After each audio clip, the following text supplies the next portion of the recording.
தலைவர் தளபதி விஜய் அவர்கள் திமுகவை பார்த்து ஒரு விமர்சனம் வச்சார் அழகா. அதாவது பண்ணையார்கள் அப்படின்னு சொன்னார். 1948 if I'm not wrong, ஜெமின் ஒழிப்பு திட்டம் அப்படின்னு சொல்லி ஒன்று கொண்டு வந்தாங்க. கிட்டத்தட்ட 80 ஆண்டுகள் மேலே ஆகுது. இன்னைக்கு அதே தான் திமுக ஆட்சியில் அவங்க பின்பற்றி வராங்க. காரணம் என்ன? ஒரே ஒரு விஷயம்தான். மக்களால் தேர்ந்தெடுக்கப்பட்டவர்கள் அவர்கள் அத்தனை பேருமே இன்னைக்கு ஜமீன்தார்களாகவும் பண்ணையார்களாகவும் முதலாளிகள் அப்படின்ற ஒரு வர்க்கத்துக்குள்ள போயிடுறாங்க. ஒரே ஒரு திமுக மாவட்ட செயலாளர் வீட்டுக்குள்ள ஒரு தொண்டனே போக முடியுமா? திமுகவுடைய அடிப்படை தொண்டன் உள்ள போக முடியுமா? யாரையாவது நேரடியாக அணுக முடியுமா? அப்போ அவங்களாலே முடியாத போது மக்களால் எப்படி முடியும்? கூட ஒரு 10 பேர் இருப்பாங்க, அப்படியே தடுப்பாங்க. மேற்கொண்டு நீ அவரை அணுகணும்னு நினைச்சால் முதல்ல போய் காலில் தான் விழணும். காலில் விழுந்ததுக்கு அப்புறமும் உன்னுடைய மனு குப்பைகளுக்கு தான் செல்லும். இதுதான் இன்னைக்கு. அதுவே தாவேக்கா மாவட்ட செயலாளர் அத்தனை பேருமே இளைஞர்கள், அப்படியே பக்கத்து வீட்டில் தான் இருப்பாங்க. அந்த மாவட்ட செயலாளர் போய் அணுகணும்னா ஈஸி ஆக்சஸ், பட்டுன்னு போய் பக்கத்துல போய் நின்று தம்பி எனக்கு இந்த ஒரு கோரிக்கை இருக்குப்பா, இந்த மனு இருக்குப்பானா அவங்க செஞ்சு கொடுப்பாங்க. ஏன்னா தாவேக்கால மாவட்ட செயலாளர் யாருமே பெரிய இடத்துல இல்ல. பொருளாதார ரீதியாக எவ்வளவு கீழே இருந்தாலும் கட்சி நமக்கு கொடுத்த பொறுப்பை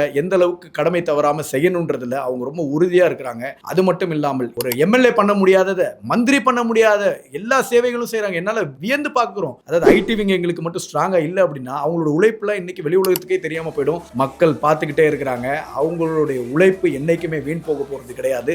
நிறைய பேர் மாவட்ட செயலாளர்கள் இந்த கட்சியில ஏழ்மையில் இருந்தாலும் அவர்கள் இந்த கட்சியின் தலைவர் முகத்திற்காக அவரது வாழ்க்கையவே அர்ப்பணித்து இதுல பாடுபட்டு வேலை செஞ்சுக்கிட்டு இருக்காங்க. அத்தனையுமே மக்களுடைய பார்வையில நேரடியா பார்த்துக்கிட்டு இருக்கக்கூடிய அளவிற்கு இன்னைக்கு தாவேக்கா செயல்படுறாங்க.